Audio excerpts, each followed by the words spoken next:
So I decide to make it 140, and then the opponent just like stares me down and decides to rip their stack all in. So wasn't quite expecting that.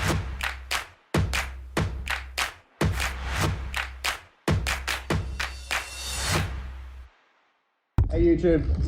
G'day poker people, welcome back to the vlog. It's currently about 10 p.m. on a Sunday evening, but my day's just beginning because I'm about to go to another Melbourne home game. I've been to this one on the vlog one time before and I actually ran pretty well last time I went there, so surprised that I wasn't more keen to go check out this game again, but I'm free tonight and keen to get some poker action in and hopefully some interesting hands for the vlog.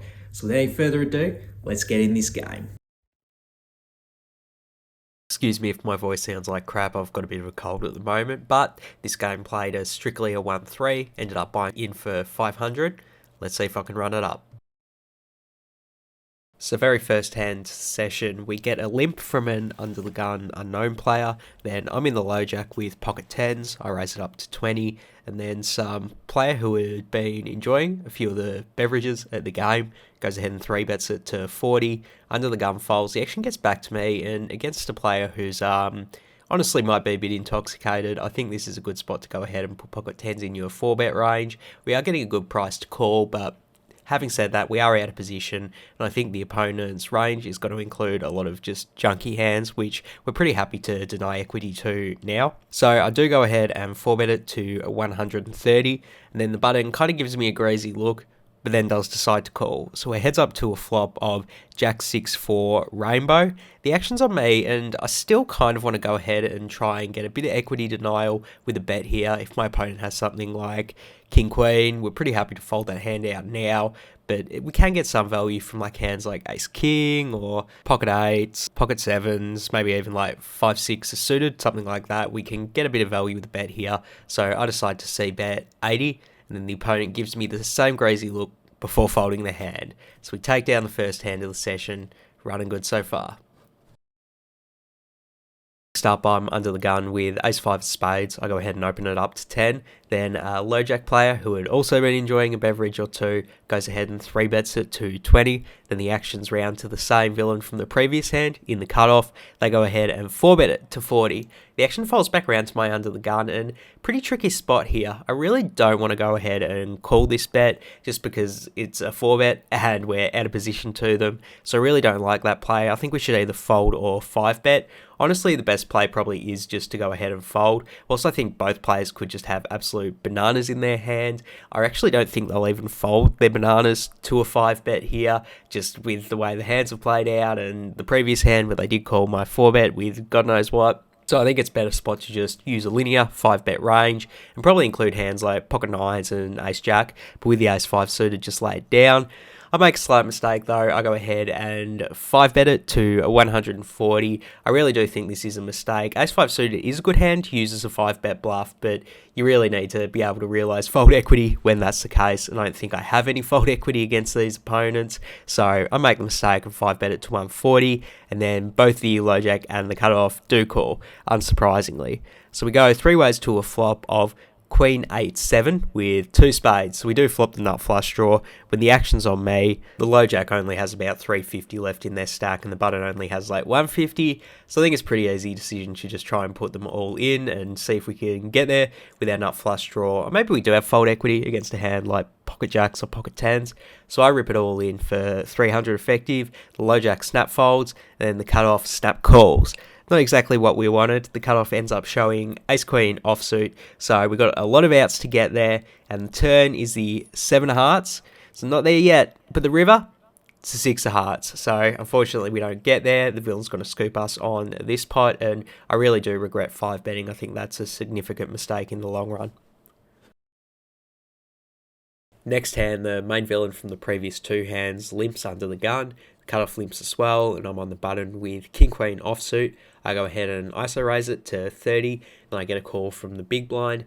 as well as both of the limpers. So we go 4 ways to a flop of King 9-7 Rainbow. The action checks to me, and in this spot, even super multi-way, I think this is a good spot to bet. I think all of the villains are going to have a bunch of worse King X, as well as 10-8 and 8-6 offsuit. The open-ended straight draws are going to call a bet as well, so I think it's a good spot to go for it, particularly when we are in position. So I bet 50, and then only the +1 player calls. So it heads up to a turn, which is the 3 of clubs, putting out backdoor clubs. The opponent checks it over to me, and before I go ahead and bet here, and I'm definitely going to be betting here, like look at all the worst King X hands that the opponent's going to limp call pre. They still have the open-ended straight draws, plus now there's like backdoor flush draws as well, just slam dunk spot to bet. But we need to figure out the sizing, and in order to figure out the sizing, I really need to know what the opponent's effective stack is, and I don't know if you can see there on the video or not, but they've sort of just got their chips all over the place, and it's really hard to tell what they have. So I asked them how much is in their stack, and then they're like, just sit back and try to show me what's in their stack, and it looks like it's roughly about 700. So I want to go ahead and bet a size here that can potentially threaten to put their stack all in with a, pot size bet on the river. So I decide to make it 140, and then the opponent just like stares me down and decides to rip their stack all in. So wasn't quite expecting that. A little bit concerned here that we do lose to a hand like King 3, as well as honestly like 9-3 and 7-3 are probably hands this opponent's going to play. But considering the read we have on the villain, that they have been playing pretty loosey-goosey, they could be turning an open-ended straight draw into a bluff, they could be turning backdoor clubs. Notice King X of clubs is still a very likely hand the opponent could have. So I am somewhat concerned we do lose to 2 pair, but really think it's more likely my opponent has a draw of some sort, or maybe even just some airball bluff. So it's a lot of money to commit with just top pair, but I decide to go ahead and do it. I end up throwing in the call after a bit of a tank, and then the opponent shrugs and says, I only have a king, and then I show my king queen, and they end up showing King 8, so I only have to avoid 3 outs on the river. The river's a jack of clubs, so we're going to scoop this massive pot in a 1-3 game with only top pair, and damn, we're turning our luck around because we're running hot now. Next hand, I'm in the cutoff with King Queen offsuit. I go ahead and raise it up to 10, and then a loose aggressive button 3-bets it to 20. Then they get called by a recreational small blind, and then the main villain from the previous few hands calls as well. So the action's back on me, and I think I've learnt my lesson from the ace-5 suited hand. I just throw in the call here. I really want to save my 4-bet range for a more linear, strong range of hands, just because I expect to get called so often by the other villains. So I just call here, and we're 4 ways to a flop of Queen 3 deuce Rainbow. The action checks to me, and I think in this spot I just want to check to the natural pre-flop aggressor, which is what I do, and then they decide to check as well. So we get a free turn, which is the 8 of diamonds putting out the 4-card rainbow, and the small blind leads out for 20. So the big blind folds and the action's on me, and pretty interesting spot whether we want to just call or go ahead and raise for a bit of thin value / equity denial. Could definitely get called by worse queens, or maybe something like 4-5 for example. So yeah, pretty close spot. I think maybe raising is a bit better. Really not concerned about the button having anything stronger than us, but it is somewhat possible that the small blind is leading out small with 2 pair to try and induce a raise even potentially. So I decide to just call here. Think maybe raising it for thin value is a bit better against a recreational player. But I just call, and then the button folds. So it heads up to a river, which is the 3 of hearts pairing the 3, and then the small blind goes ahead and bets 30. Now I think we have the same interesting decision we had on the turn here. Could go ahead and raise to try and get a bit of value from a worse queen, but calling could make sense. Somewhat possible they do have a 3 or a full house, but yeah, I actually think a worse queen is much more likely, so probably a good spot to raise for thin value. I make what is probably a small mistake, and I just call the 30 instead of raising, and then the opponent shows ace-2 of diamonds, so they had bottom pair that they were betting out. Really don't think they would have called a raise in retrospect, but can't be results oriented in terms of if that was the right play against that hand, because maybe a worse queen will call a raise. And the main villain superstar from the previous few hands goes ahead and limps the low jack, then the small blind limps as well, then the action's on my big blind with a7 of diamonds. Pretty interesting spot whether we want to go ahead and ISO raise or not. I decided to check back. Like I've said a few times in this vlog at this point, my pre-flop strategy for this session, I'm going to be raising a pretty linear strong range of hands, and whether a7 suited or not should be in that range, it's a pretty close decision in my point, but I'm going to save it for when I do have a stronger hand. So I check back, and then we go 3 ways to a flop of ace-7-5 with 2 spades. It's a pretty grouse flop for us. We do flop top 2. Things get even more grouse because the small blind leads out for 10. The action's on me here, and I think in this spot, there might be some merit to just trapping with a hand as strong as 2 pair, let the low jack call off with worse, protects some of my weaker ace-2 offsuit hands with some really strong hands like 2 pair, but I actually think raising is the better play in the long run against this opponent type in the small blind. They've been playing pretty tight, and I really think they're leading out for a pot size bet with what is likely a hand that wants a lot of protection or is a strong draw. We need to get as much value from that hand as we possibly can, and by raising on an early street like this, I think is the best way to do it. So I go ahead and raise it to 35, the low jack folds, and then the small blind calls. So we're still heads up to a turn, which is the 10 of diamonds, giving us a nut flush draw as well as our 2 pair. The opponent checks it over to me again, and again, like, I just want to bet really big here to charge the draws. If my opponent did limp with a hand like ace jack or ace queen, they are never folding to a bet, so I really want to use a large size. There is a slight concern that we do lose to ace 10 offsuit now, but not concerning enough for me to slow down. I go ahead and bet 70, and then the small blind calls. So we're still heads up to a river, which is the 3 of hearts. Beautiful river for us, the front door spades miss. When the opponent checks it over to me, pretty interesting sizing decision with how large we want to bet. It just comes down to what's the maximum price a ace-x hand will call. And part of me thinks like it might even call an all-in, like they just put me on a busted flush and then they decide to call. But then I start to think it through a bit more, and if I do start to induce hero folds from ace-queen and ace-jack, then I'm really only getting called by ace-10 or a set, which is pretty unlikely, but I really don't want to value own myself and lose the EV of getting called by an ace-x hand. So I do decide to just bet 100. Honestly, I don't want to lose the value if I do blow my opponent off a worse hand, but I mean, I can probably get more value than 100, like maybe even 200 would be a pretty good bet size here. So I make what is probably a small mistake. I bet 100, and then the opponent tanks for maybe like 10 seconds before throwing in the call. I end up showing my hand, and then they muck. So happy to win a big pot here. The pot definitely wouldn't have been as big if I didn't raise on the flop. So I really like that decision, but I think my river sizing probably not quite optimal against this opponent. Next hand, I'm under the gun with king 9 of spades. I go ahead and open it up to 10.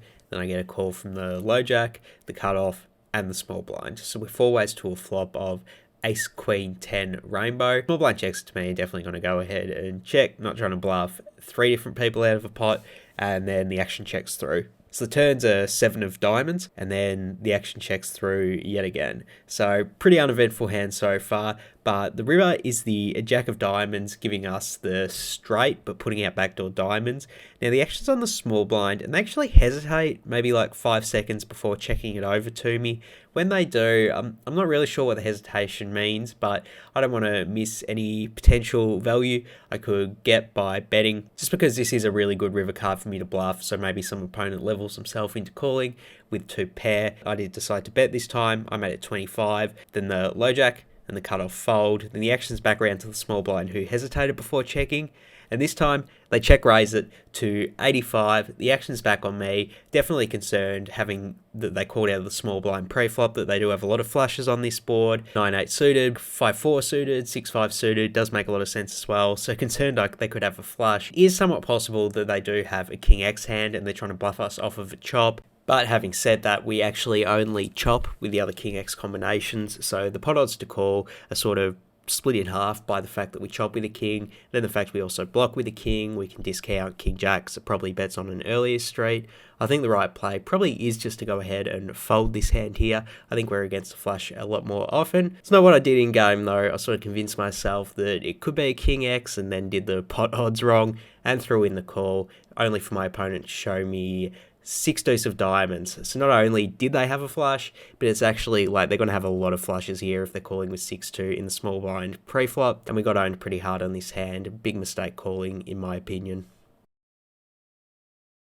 So next hand, a recreational player limps under the gun. then a tight aggressive hijack limps as well, then the action's on yet another tight aggressive player in the cutoff, they raise it to 20, and then a third tight aggressive player calls the 20 on the button.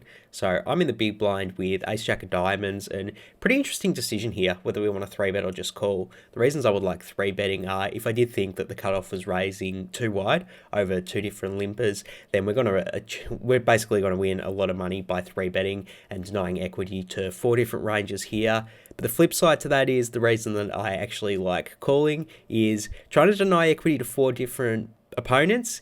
It's pretty unlikely that we're going to get folds, particularly in this game where people have been more sticky, and if we do play a bloated pot out of position with a hand like ace jack of diamonds, every time we have ace jack of diamonds, we're probably going to be losing a lot of money to the player pool. So I did decide to just call in this instance for those reasons, although I do think it is a pretty close decision between calling and 3-betting. I call, and then so do the under the gun and the hijack. So we go 5 different ways to a flop of ace 4 3 rainbow with 1 diamond. Definitely not going to go ahead and lead into 4 different people. I check, as does everyone else. So we get a free turn, which is the 2 of clubs, putting out a 4-liner to any 5. I do consider going for like a little bit of thin value. Honestly, I think it's way too thin. I think a bunch of the other opponents' ranges contain 5x hands, and if I face any action from this point forward, like, I'm scared.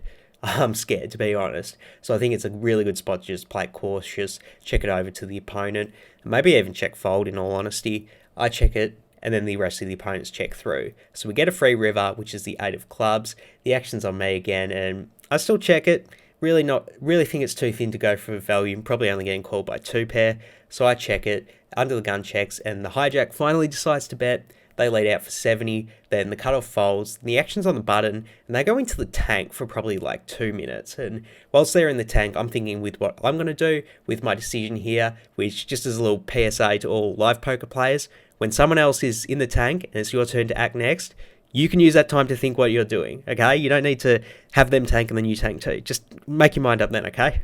But back to the hand. If they call, I think I have a pretty easy fold. I think the chances they're calling with a hand stronger than ace jack is pretty likely. But even if they fold, I still think like it's probably a good spot to go ahead and fold. I think the chances that a tight aggressive hijack is bluffing into 4 different ranges is pretty unlikely. I think they have a bunch of sets in their range that they're going to limp call with pre-flop. I think they have a bunch of like wheel aces that now have 2 pair or a straight that they're going to limp call with. Maybe a straight would always bet on the turn, but I could see it checking back to try and induce a bluff when you've got the board so locked up. So I really think their range is pretty strong. If the button calls, then it gets 2 strong ranges, easy fold with ace jack. But I think even if they do fold, we can still probably get away from ace jack. And after a very long tank, the button ends up mucking their hand. The action is on me, and I already made my mind up. I end up folding my hand as well, as does the under the gun player. We don't even get to see what the hijack had, but let me know what you think of the fold in the comments below. Well, what would you be protecting your range with in this spot? Because if we're not defending ace jack, we're not defending a lot. Let me know what you think in the comments. Next hand, I'm on the button with 5-3 offsuit. Usually a pretty trivial fold in this spot, and definitely the right play to fold. Maybe in tournaments with antes and stuff you could open it, but we're just playing 1-3 and I'm against 2 passive opponents, so probably should just be folding, but I opened it up for 10. And the only excuse I can even give for doing this is the game was winding down, people had started to leave, and I felt like I didn't have enough hands for the vlog, so really tried to force it with this loose of an open, but honestly it's completely undisciplined and just silly. Whatever the case, I opened it up, and then a passive small blind calls, as does the superstar from this vlog in the big blind. So we go 3 ways to a flop of jack 9-3 with 2 hearts. When the action checks to me, I think we have a pretty easy check back here with bottom pair, some showdown value. We could go for a bit of equity denial, but I think it's too thin into 2 opponents, so I check it back, and then we get a very good turn. It's the 3 diamonds giving us trips, and then the small blind leads out for 15, the big blind folds, the action's back on me. The small blind started with about 75 when they called the pre-flop raise, so pretty easy decision to put them all in, trying to stack them with either a flush draw or any pair basically. So I rip it in for 75, and then the small blind calls pretty quickly with ace 9 of spades, so we're in very good shape heading into the river, which is the queen of clubs. So we end up scooping them after making a pretty bad pre-flop raise.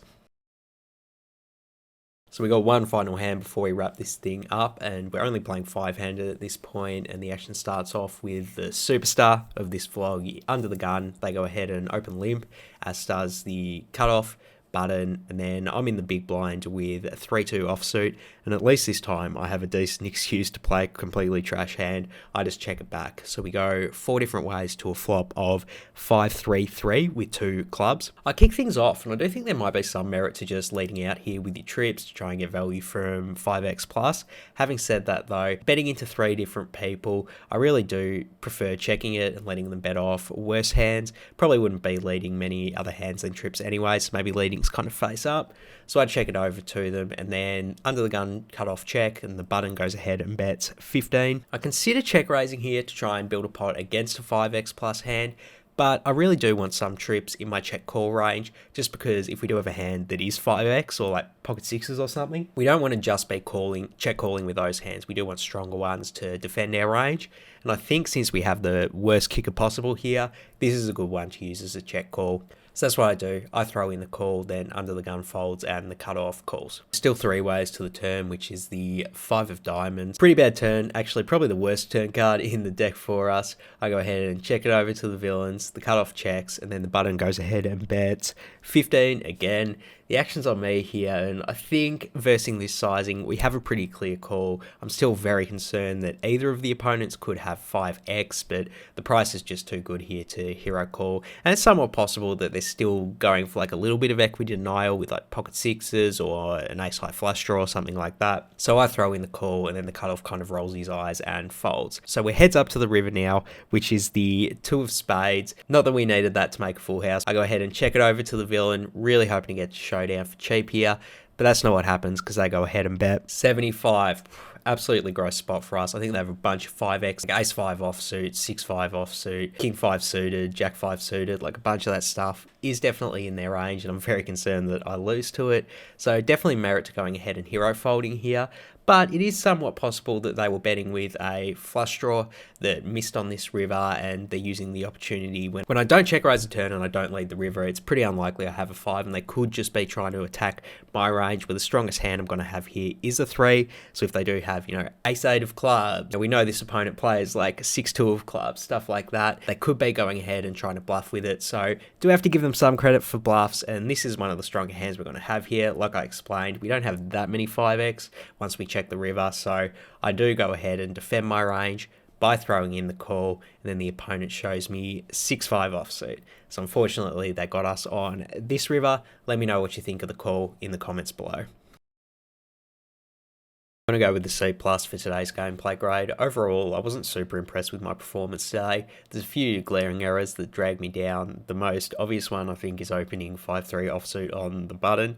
That was pretty bad, and my excuse that I need more hands for the vlog isn't really a valid one. I feel like people who watch the vlog sort of don't want to see me make like pretty obvious pre-flop mistakes, so doing this doesn't really serve anyone in my opinion. And then missed a good opportunity to make a hero fold with the king 9 of spades on the river, and the biggest error in terms of the EV it cost me was 5-betting ace 5 suited when I wasn't getting any folds. I will say that I did like that I readjusted after that and decided to 4-bet and 5-bet linear ranges against opponents who wouldn't want to fold. So can't go like to the bottom of the worst grades I've ever given myself. There are some good plays. I just felt like they came in more obvious spots with stuff that should be more automatic, and when I was put in some tough spots, I feel like I wasn't quite playing at my A grade level and making some silly mistakes, including some bet sizing ones like with the ace 7 of diamonds on the river. For today's performance, I know I've done much better in the past, and I think having a late start in a game that I haven't played at in a while definitely did hold me back a bit, but there's also just glaring errors I made in the middle of the game that I have to take responsibility for, and that's why I'm giving myself a C+ this session. So I initially bought into the game for the 500, but then had to rebuy a bit after I lost the ace 5 suited hand all in. Then at midnight they increased the maximum buy-in to 1,000. So of course I topped off like the ego maniac I am, but overall I ended up buying into the game for 1,200 and cashing out for 1,480. So pretty decent win on the session, and definitely glad I ran well, because I'm not sure I played as well as I ran. Hey, so it's about 4:30 a.m. at the moment. I'm in the car park of the venue and wrapped up the session. Only played about 5 hours this evening, so a bit of a shorter one compared to the sessions I have been playing. Kind of relieved, to be honest, that I'm not playing until like 6 a.m. because this is going to give me a chance to get some rest and be fully rested tomorrow. Still got plenty of cash games to play this week and excited to get more vlogs out, but yeah, pretty grateful that I'm still going to be able to go home when it's dark and get some sleep in, and I'll probably even grab a feed before I sleep. So you know, you do want to put in volume, particularly when you're deep stacked, and that's going to be the best thing you can do for your EV. The silver lining is that I'm actually going to get some sleep and probably feel much more comfortable physically. So that's the plan now, head home and get some rest. Keen for that.